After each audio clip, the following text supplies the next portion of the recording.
until the official start of the season. Still no deal for McLaurin as he and the Commanders can't seem to find common ground. Cliff Kingsbury, the offensive coordinator, spoke earlier today, was very candid about the importance of having his star wideout on the field. Listen to this. I'm huge on walkthroughs, on practice, things like that, because until you get on the grass and actually do it and feel the timing, feel the depths of routes and things of that nature, I don't know exactly how much you can get out of that. So I think we're kind of at that point to where we need to start getting those guys when they're available out there and gelling and seeing what we are as an offense. He's like, I need my guy. Jeremy, what more can you tell us about where the contract talks stand right now between McLaurin and the Commanders? Yeah, Laura, from what I'm hearing, there's still a pretty sizable gap in how they see the wide receiver market. Washington's down here. Terry McLaurin's pretty high up here. I'm told the players dug in, remains frustrated. Not a lot of traction on a trade right now, even though I do know there are some teams that are interested or have at least called. But right now, I'm told Washington does remain optimistic in this. Despite some of the smoke around all the issues and him still out of practice, they feel like when push comes to shove, closer to week 1, they can reach some sort of compromise. It's probably not going to be a situation where he plays out the year in his contract and plays the franchise tag next year. Like, he needs some sort of contract. They're hoping they can find a sweet spot here, but they're sort of waiting each other out. And meanwhile, this could get ugly. Yeah, and again, as we said off the top, we're just 3 weeks away. Bill, how different does this Commanders offense look when Terry McLaurin isn't on the field if, God forbid, we end up in that situation? Yeah, certainly Washington fans hoping that doesn't happen, but there was a meaningful drop-off last year when Jaden Daniels did not have his star receiver on the field. A 73.1 total QBR with McLaurin on the field. That dropped to 63 without Terry McLaurin in the lineup. And I think Cliff Kingsbury's point here is really important because it means even if these two sides do come to an agreement between now and the start of the season, it's not like Terry McLaurin's going to be, fully featured and functional in that offense. He might not be playing 100% of the snaps, 95% of the snaps, the way the Commanders might want with a normal training camp for Terry McLaurin. And then you factor in Deebo Samuel, the other guy coming into the situation. And for the 49ers, they've always been a roster where they wanted to kind of use Deebo about 80% of the time, limit his snaps because of how physical he is as a football player. So you kind of want to have both those guys. There might be snaps early in the year where Jaden Daniels doesn't have either of his star receivers on the field. When the Commanders traded for Deebo Samuel, I really liked the fit, the idea of Deebo being an underneath target, a yards after catch guy. Cliff Kingsbury loves to call screens. Deebo is the ultimate screen receiver. But that entire premise, in my mind, rests on having Terry McLaurin on the field so that defenses can't cheat up to the line of scrimmage and stack the box against the run. You take McLaurin out of the equation and they're not deep at all at receiver in terms of a guy who's a true second, third level threat the way McLaurin was. Noah Brown, Luke McCaffrey. And McLaurin last year was not only prolific in reaching the end zone, league-wide on throws over 10 yards, he was 5th in yards per route run, top 10 in target share.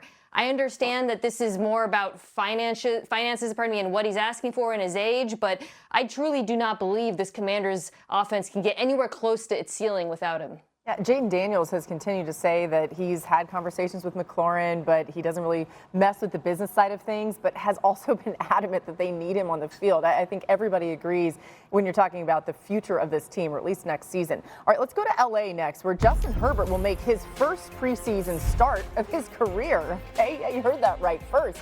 The quarterback spoke to the media yesterday after Jim Harbaugh made the announcement and explained why they're deciding for him to play. Be able to see a pass rush and get a feel for getting the ball out and just seeing a game before you actually play in a game. I think in years past the plan was to rest and see those reps, but I wanted to go out there and see a pass rush because in practice as a quarterback you don't always get the true feeling of a pass rush. So I thought it'd be helpful to go out there, and I just thought this was something that could be good for me, good for the team, and so I'm not against trying it. Yeah, it's so important for a quarterback's timing, right, to be able to feel that real time. What is Jim Harbaugh and this Chargers coaching staff looking to see from Justin Herbert specifically, though, in this start this weekend? Well, Laura, Harbaugh wants to see Justin Herbert well protected with an offensive line that's really physical. In just 1 or 2 series, you're not going to see the starters out there very long. But guard Mekhi Becton has been out. We know Rashawn Slater's out for the year. They've been pretty banged up front. So they want those 5 to have a nice clean pocket. They want to have a physical running game. McLaurin Hampton, the rookie, great opportunity for him. They've loved him all camp, but their practices aren't overly physical. He's not taking a lot of hits. So this is a chance for him to impose his will physically, which he's good at. And then Keenan Allen could really step in and be the number 2 receiver right now. So the Chargers are trying to figure out who else is going to pop here, which young player, like maybe rookie Trey Harris, is going to come in and provide a spark. Yeah, always nerve, I guess, inducing thing when you talk about Justin Herbert playing in a preseason game, and that's followed by, but they're still missing a number of players because obviously his health is paramount for this Chargers season. I do understand the desire to get him comfortable, though, behind that reworked offensive line, to get them experience, right, with the new tackle situation. I think for LA, especially with the offensive line issues, something that's going to be really important is keeping Herbert out of 3rd and long. Last year, the Chargers were 22nd in distance to go on 3rd down. Much of that was because they were ineffective in running the ball on early down, so obviously that's going to be a focus. I also think, though, McLaurin Hampton could be a factor in the pass-catching game. The Chargers were 31st in targets to running backs last year, and Hampton was an excellent receiver at UNC, 373 receiving yards, an average of 10 yards per catch. That's another way you can stay out of 3rd and long. And if you stay out of 3rd and long, then there's less pressure on that offensive line to protect Justin Herbert.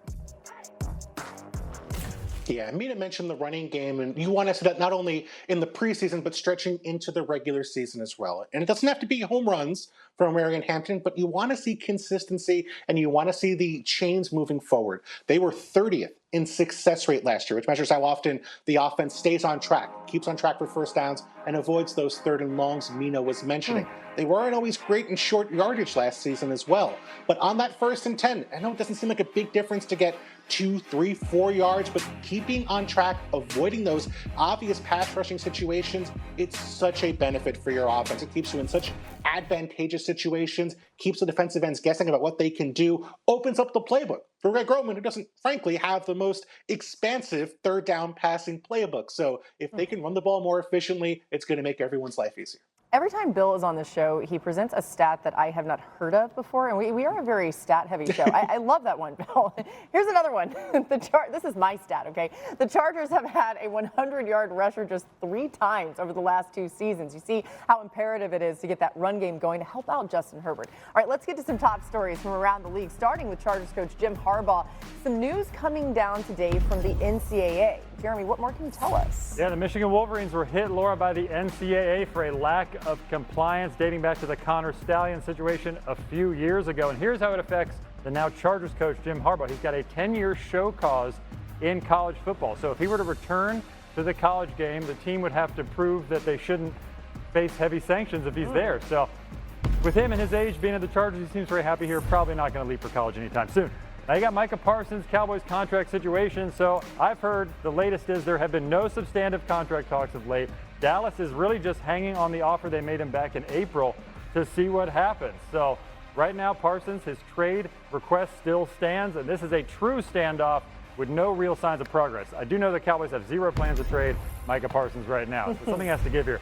Trey Hendrickson. Now, out of all the contract disputes we're talking about, this one might have the biggest glimmer of hope, I would say. They've been talking at least. There's been some communication. The Bengals had made an offer around the time of training camp. They got somewhat close to a deal. So no major traction at the moment, but the hope remains that they can figure out something like a 2-year extension to keep him among the highest paid pass rushers in the league. Then Matthew Stafford. So according to our Sarah Barshop, supposed to work out on Saturday, do another throwing session. This is a story that is one to watch because it will not dissipate. I haven't talked to anybody with the Rams who expects Matthew Stafford to miss week 1. They all feel that this is more of like a nuisance, just sort of like a nagging issue in his back that won't go away.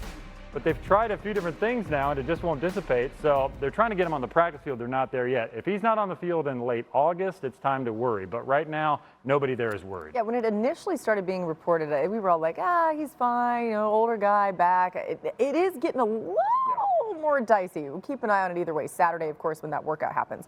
All right, we're just getting started on NFL Live. The Steelers are hoping Aaron Rodgers can provide a lift to their offense this season. Here, which position group Bill believes will be vital in making sure it all clicks in Pittsburgh. Plus, after a solid preseason debut, Cam Ward will get his second test tonight against the Falcons. Hear what Mina's hoping to see from the #1 overall pick. She'll explain that next. NFL Live is